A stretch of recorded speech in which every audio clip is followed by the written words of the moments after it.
ഇത് നട്ടപ്രാന്തായോട്ടാ. വെയിലത്തുനിന്ന് ചൂടടിച്ചിട്ടേ തലക്കകത്തുള്ള ചൂട് താഴേക്ക് ഇറങ്ങി കാണും. നട്ടപ്രാന്ത എനിക്കല്ല. എന്നെ കൊണ്ടൊന്നും പറയിക്കല്ലേ. എടാ ശേഖര, ദീപകിന് പറയാനുള്ള എന്താണെന്ന് നീ ഒന്ന് കേക്ക്.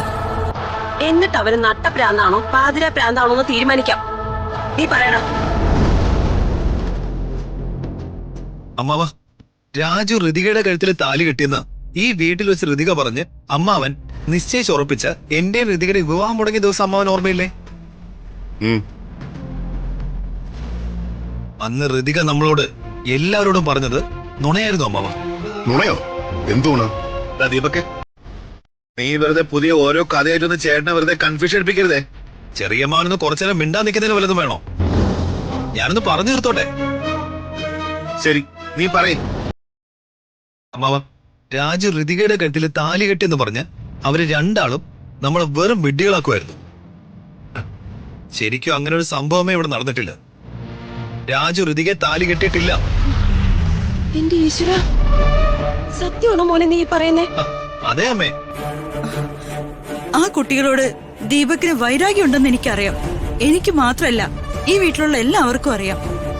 സമാധാനത്തോടെയും സന്തോഷത്തോടെയും ഒരുമിച്ച് ജീവിക്കുന്ന രാജുവിന് ഋതികയെ കുറിച്ച് വെറുതെ ഇങ്ങനെ അപവാദം പറഞ്ഞുണ്ടാക്കുന്ന എന്തിനാ ദീപക്കെ?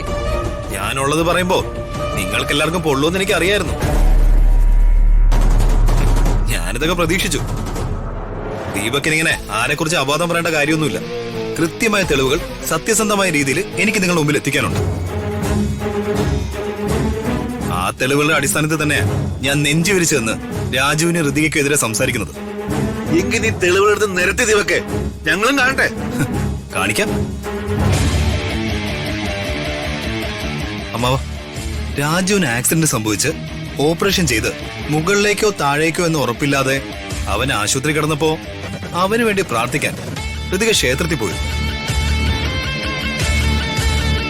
ക്ഷേത്രത്തിൽ പോയ ഋതിക രാജുവിന് വേണ്ടി പ്രാർത്ഥിക്കുന്ന വീഡിയോ ഞാൻ റെക്കോർഡ് ചെയ്ത് വെച്ചിട്ടുണ്ട്. കൊള്ളാം. ഭാര്യ സുഖമില്ലാതെ കിടക്കുന്ന ഭർത്താവിന് വേണ്ടി പ്രാർത്ഥിക്കുന്നതാണോ നീ കൊണ്ടുവന്ന തെളിവ്? നന്നായിട്ടുണ്ട്. അതെ, അത് തന്നെയാ ഞാൻ കൊണ്ടുവന്നിരിക്കുന്ന ഒന്നാമത്തെ തെളിവ്. ക്ഷേത്രത്തിൽ വെച്ച് ഋതിക രാജുവിന് വേണ്ടി എന്താണ് പ്രാർത്ഥിച്ചെന്നറിയോ?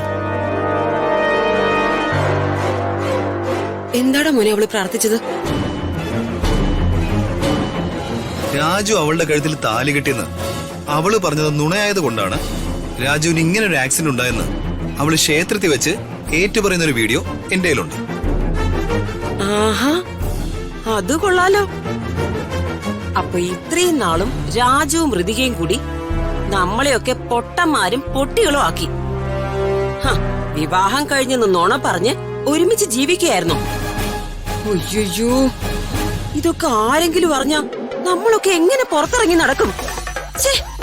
എന്ത് തെമ്മാടി തരാ അവരെ കാണിക്കുന്നേ.